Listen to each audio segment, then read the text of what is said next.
नमस्कार, आप देख रहे हैं आवाज इंडिया, देश की भरोसेमंद आवाज। मैं हूं पिंकी सिंह शरावत। आइए नजर डाल लेते हैं देश और दुनिया की 20 बड़ी खबरों पर। केंद्रीय गृह मंत्री अमित शाह ने पश्चिम बंगाल के पूर्व वर्धमान में एक जनसभा को संबोधित किया। इस दौरान उन्होंने कहा, पहले चरण में भाजपा 110 सीटें जीतकर दीदी को धूल चटा देगी। मैं आपसे वादा करता हूं, 4 मई को हम जीत का जश्न मनाएंगे। दिल्ली विधानसभा में विपक्ष की नेता आतिशी ने प्रवेश वर्मा के आरोपों का दिया जवाब। कहा, केजरीवाल के घर की तस्वीरें फर्जी हैं। किसका घर कितना आलीशान है, इसका पता करने के लिए रेखा गुप्ता और एलजी साहिब अपना अपना घर खोल दें। राज्यसभा सांसद स्वाति मालीवाल ने आप पार्टी छोड़ने के बाद बीजेपी को लेकर दी प्रतिक्रिया। कहा, पीएम मोदी के नेतृत्व पर भरोसा जताते हुए भाजपा में शामिल होने का फैसला लिया। आप में पड़ी फूट पर कांग्रेस का पहला रिएक्शन आया है सामने। कांग्रेस महासचिव और पूर्व केंद्रीय मंत्री जयराम रमेश ने कहा कि बीजेपी की वॉशिंग मशीन फिर से एक्टिव हो गई है, साथ ही मोदी वॉशिंग पाउडर भी। आप सांसदों के बीजेपी में शामिल होने पर बोले आरजेडी नेता मनोज झा। उन्होंने इसे किसी एक पार्टी का मामला नहीं बल्कि सीधे सीधे लोकतंत्र पर पड़ने वाला झटका बताया है। मनोज झा ने इस पूरे घटनाक्रम को लोकतांत्रिक व्यवस्था के लिए चिंताजनक बताया। राघव चड्ढा के आम आदमी पार्टी छोड़कर भाजपा में शामिल होना उनके समर्थकों को नहीं आया पसंद।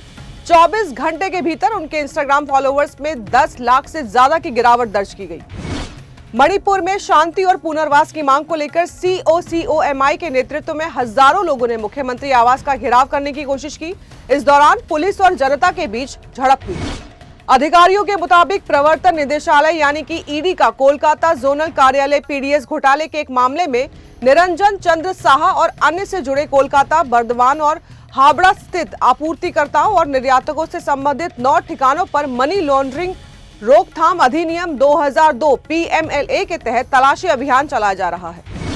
दिल्ली के मजलिस पार्क इलाके के पास वाले जंगल के हिस्से में अचानक आग लग गई, जिससे इलाके में हलचल मच गई बताया जा रहा है। आग इतनी जोरदार लगी कि करीब 2:30 बजे के आसपास, जिसके बाद तुरंत दमकल विभाग को सूचना दी गई। मौके पर फायर ब्रिगेड की करीब 11 गाड़ियां पहुंच चुकी है और आग पर काबू पाने का काम लगातार जारी है। पश्चिम बंगाल के हुगली में कांग्रेस नेता राहुल गांधी ने जनसभा को संबोधित करते हुए बीजेपी और RSS पर निशाना साधा है। उन्होंने कहा कि देश में 2 विचारधाराओं के बीच लड़ाई है। कांग्रेस पार्टी की विचारधारा संविधान, एकता और भाईचारे की है, जबकि RSS और बीजेपी की विचारधारा नफरत, हिंसा और अहंकार फैलाने की है।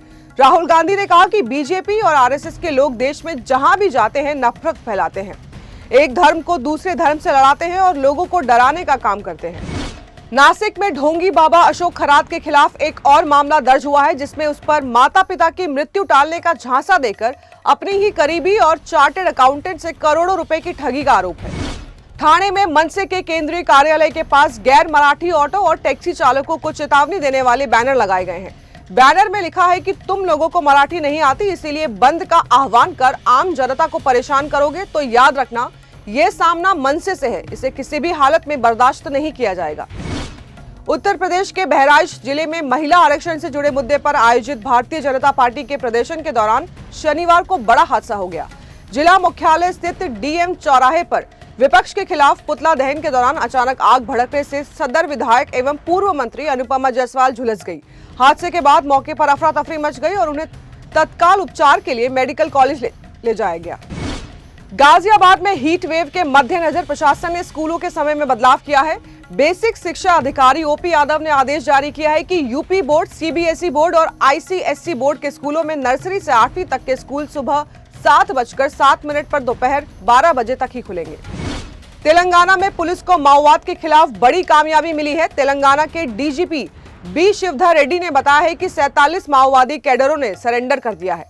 ये सभी माओवादी Dandakaranya special zone committee, south Bastar regional committee की 9वीं और 30वीं प्लाटून और पीपल्स लिबरेशन गुरिल्ला आर्मी से जुड़े हुए थे। भारत में अमेरिकी राजदूत सर्जियो गोर ने ट्वीट किया है कि 2026 सेलेक्ट USA समिट से पहले भारतीय प्रतिनिधिमंडल के साथ एक शानदार शाम। 2030 तक अमेरिका भारत द्विपक्षीय व्यापार को दुगना करके $500 बिलियन तक पहुंचाने के अपने लक्ष्य को आगे बढ़ाने पर गर्व है। ईरान के विदेश मंत्री अब्बास अराघची ने इस्लामाबाद में पाकिस्तानी सेना प्रमुख असीम मुनीर से मुलाकात की। ईरान ने स्पष्ट किया है कि यह दौरा केवल द्विपक्षीय संबंधों के लिए है, परमाणु वार्ता पर कोई बात नहीं होगी। कांतारा चैप्टर 1 मिमिक्री विवाद से जुड़े मामले में अभिनेता रणवीर सिंह ने आज कोर्ट में माफी मांगी है। रणवीर ने कर्नाटक हाईकोर्ट में संशोधित हलफनामा दाखिल कर बिना शर्त माफी मांगी। अदालत ने इस हलफनामे को रिकॉर्ड कर लेते हुए संकेत दिया है कि मामले का निपटारा किया जाएगा। चित्रांगदा सिंह हाल ही में एक फैशन वीक में रैंप वॉक करते हुए नजर आई, जहां उनका ग्रेस और एलिगेंस फैंस का दिल जीत ले गया। इस दौरान वो खूबसूरत लहंगे में बेहद स्टाइलिश और रॉयल लुक में दिखी। एक्ट्रेस ने खुद भी इस रैंप वॉक की कई तस्वीरें सोशल मीडिया पर शेयर की है, जो अब तेजी से वायरल हो रही है।